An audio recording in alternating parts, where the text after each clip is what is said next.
Good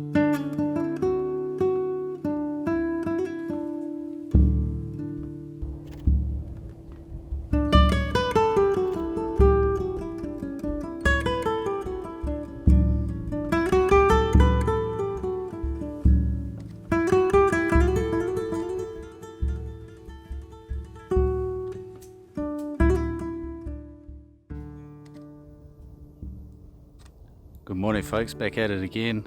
I'm up at my fog lookout location, and this morning I've got pretty good conditions, so it's looking promising.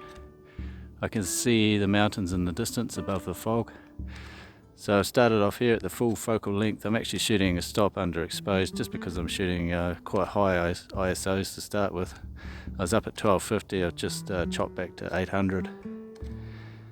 And shooting at f6.3 for one whole second. Hopefully no camera shake in this setup. One thing I did forget this morning is the dew strap for the lens. It's a good frost here this morning, so I'm just hoping that the lens doesn't fog up or start to ice up. Yeah, there's all these things that you've got to remember when you're out shooting this stuff, and it pays to have a kit bag set up with all the stuff in it so that you don't leave stuff behind. I was kind of chopping and changing between a larger pack that I use for all my time-lapse gear and a cut-down bag that I'm just using to carry this cut-down rig for this type of time-lapse photography. The scene's looking pretty good. The mountains down there are just poking out of the fog. There's some quite high level fog or cloud over the lake, which is sort of obscuring half the peaks. I'm just hoping that that doesn't come up and obscure the view.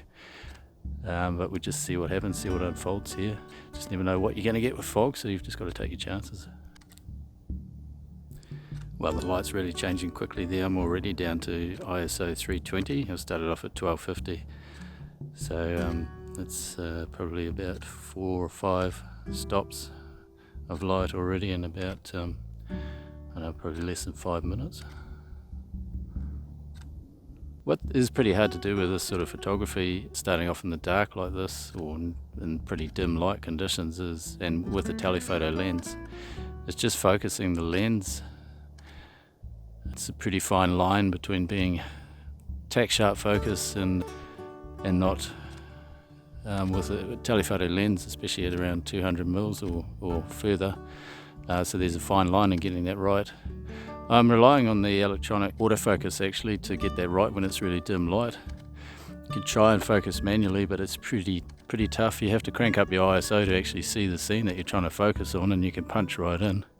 It's still pretty hard to see the edges and get things really sharp. Fingers crossed the electronic autofocus has done the job this morning. So the mountains have totally clouded in here this morning now, so my scene has completely changed. Not really what I was hoping for. I was hoping to have the mountains exposed with some sunrise light on the mountains this morning, but I'm not sure whether that's going to happen. Pretty brisk this morning, good frost on the ground. Still pretty dim light, so I'm not sure how the footage is going to turn out here on this video. It's about 7:15. The sun rises at 7:34, I think, this morning. So just after 7:30. Light's changing pretty quickly, so I've had this time lapse going since about 7 a.m.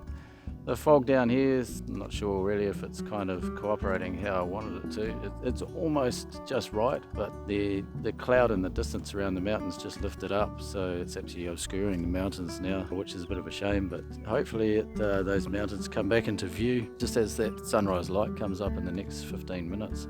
Fingers crossed. If it does, I'll have something pretty cool. If it doesn't, I'll have something pretty average.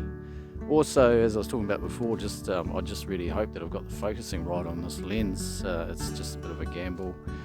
I haven't used this lens much with the new Canon R5 that I'm now using. I used it extensively with the old 5D Mark III, 5D4, 5D SR, the 50 megapixel Canon full frame DSLR that was out quite a few years ago.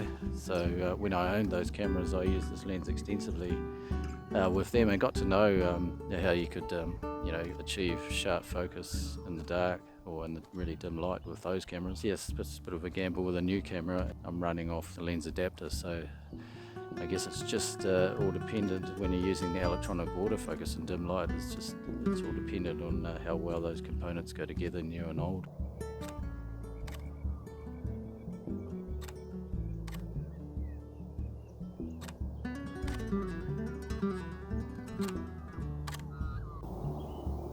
Starting to get some nice glow out here on the high cloud. There's some high cloud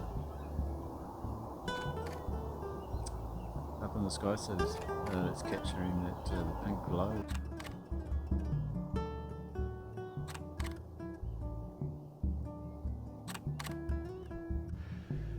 This fog's really looking cool in the foreground here. It's starting to come in much closer here towards the mountain and fill in that farmland and all the little nooks and crannies, which is cool. So I couldn't ask for much more. The fog's just at the first rays of the sun, I think, have just touched the snow-capped volcanoes down there. So it's just lighting up the volcanoes, which is cool. Just poking out of the clouds. So it'd be nice if they were just poking out of the clouds a little bit more. Not sure whether I'm going to be able to pick it up, but it's just over in here somewhere. Probably more over in there. So pretty cool conditions. So fingers crossed we've got something good here. As I say, just the critical thing will be the focusing on this lens. So I really hope that got that right. We'll soon see. This scene here is looking pretty awesome this morning. The fog's just done exactly what I wanted it to do and what I've been chasing for the last 2 or 3 attempts. So perseverance has paid off. Wasn't sure this morning actually when I looked out the window whether we were going to get the right conditions up here. There wasn't much fog around this location where I am now, and there still isn't, but the fog was over the middle foreground of the scene that I was trying to shoot, so it was kind of right. And it's just come in and improved the whole time. The only thing that could have been better was that that fog in the distance, or cloud in the distance, could have been just a touch lower to reveal the peaks more. So only getting the tops of the mountains this morning, but at least they're poking out of the fog, so it should look quite cool. So it just shows you that landscape photography is not all about just going out and getting the shot. Sometimes you do get lucky, but often it's about going out multiple times, getting out there just enough time, doing the percentages, and being in the right place. You'll be in the right place at the right time and finally get the shot that you're after. So perseverance pays off.